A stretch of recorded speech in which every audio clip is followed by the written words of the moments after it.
You've probably asked yourself, how does someone react to genocide? Like this.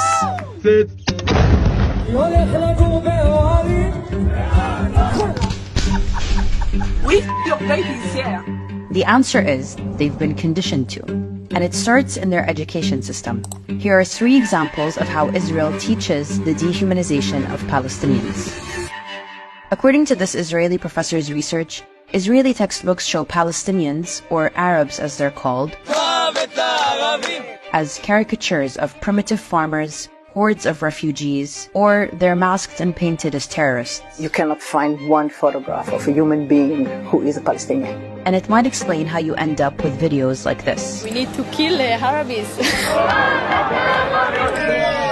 The way they are represented are as the problems and threats. And since they never or hardly ever meet Palestinians face to face or speak to them, although they may live 50 to 100 meters from them, this is what they know. If you type map of Israel in Hebrew into Google, this is what you'll get. Notice how a lot of these maps have no clear markings showing the occupied West Bank, East Jerusalem, and the Gaza Strip, all of which are internationally recognized as illegally occupied Palestinian territories. You'll also find this map in Israeli textbooks. It's how you end up with illegal settlers colonizing more and more Palestinian land, claiming it's their God-given right. All this, what you see, it's belong to Israel. And it's how you end up with scenes like this. You have this necklace? That's Palestine, yeah. This is Israel. הארץ שלנו. כל הארץ. כולל עזה. שירים את גוש קטיף. Students in Israel are taught about the Holocaust starting in nursery school all the way to the 12th grade.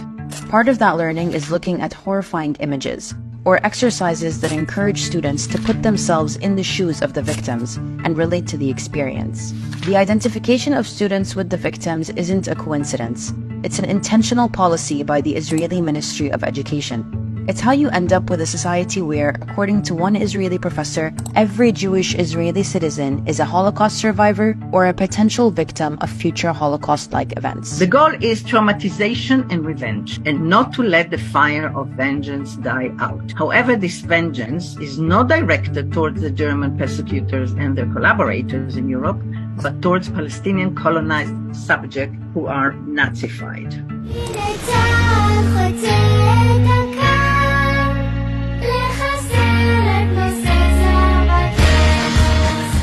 The fact that Palestinians had nothing to do with the Holocaust and that they are the ones currently being exterminated seems to be irrelevant.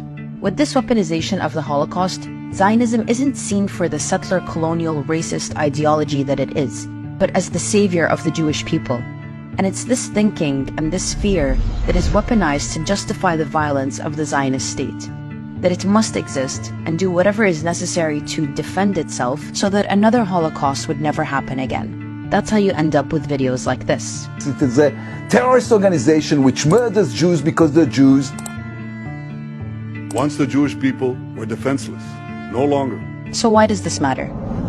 Israelis spent 12 years in this education system, teaching them to dehumanize Palestinians and see them as people looking to eliminate Jews, not an oppressed, colonized people looking for freedom.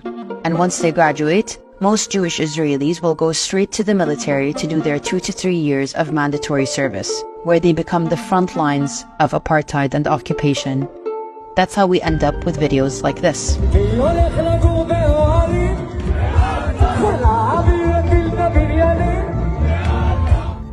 So why do all this? Well, Israel can only exist as a Jewish state if it manages demographics to maintain a Jewish majority. And it does so by displacing, imprisoning, and murdering Palestinians routinely. And the only way to get Jews to participate in this is by convincing them that it's the only way for them to exist safely. Seeing Palestinians as people who want to live in peace and be free doesn't fit into that plan. Subscribe for more and support us on Patreon.